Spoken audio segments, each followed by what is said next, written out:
আনন্দ কুমার রায়, প্রধান শিক্ষক, রঘুনাথপুর মাধ্যমিক বিদ্যালয়।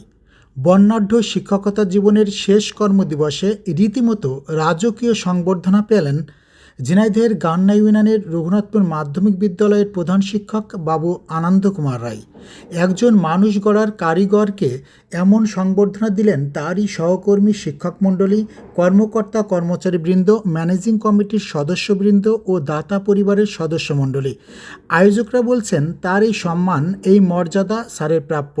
1993 সালে স্কুল প্রতিষ্ঠাকালীন সময় থেকে শুরু করে আজ অবধি তার অক্লান্ত পরিশ্রমের সাফল্যের শীর্ষে অবস্থান করছে বিদ্যালয়টি। বিদায়বেলায় প্রধান শিক্ষক আনন্দ কুমার রায়কে অশ্রুসিক্ত বিদায় সংবর্ধনা দেওয়া হয় স্কুল থেকে। এ সময় স্যারের পরিবারের সদস্য, স্ত্রী, কন্যা ও ছোট ভাই উপস্থিত ছিলেন। প্রায় 32 বছরের শিক্ষকতা জীবনের ইতি টেনে অবসরে গেলেন এই শিক্ষক। কঠোর পরিশ্রম ও নিষ্ঠার সাথে দায়িত্ব পালন করাই এই সম্মান প্রাপ্য বলে জানান দাতা পরিবারের সদস্যরা। বিদায়বেলায় এমন সম্মান, ভালোবাসা ও শ্রদ্ধা পেয়ে আবেগে আপ্লুত হয়ে যান হাজারো শিক্ষার্থীদের জীবন করার কারিগর বিদায়ী শিক্ষক আনন্দ কুমার রায়।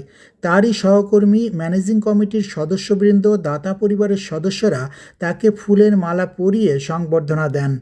এ সময় বিদ্যালয়ের প্রতিষ্ঠাকালীন সভাপতি মোহাম্মদ আজগর আলী বিশ্বাস সহ সাবেক সভাপতি আক্কাস আলী মেম্বার, বর্তমান সভাপতি মোহাম্মদ আমজাদ হোসেন ও দাতা সদস্য কৌসার আলী, আফসার আলী বিশ্বাস, তারিকুল ইসলাম তারেক, আব্দুল মান্নান বিশ্বাস, আব্দুল হান্নান বিশ্বাস সহ অন্যান্য দাতা পরিবারের সদস্যরা উপস্থিত ছিলেন।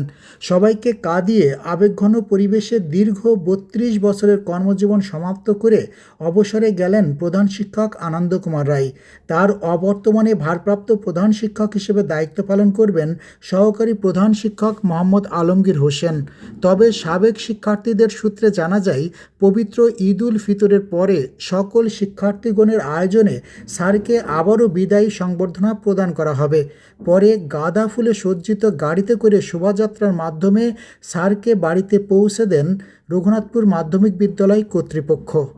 উজ্জ্বল Roy, special correspondent, CNN Bangla TV, Raghunathpur মাধ্যমিক বিদ্যালয়, ঝিনাইদহ।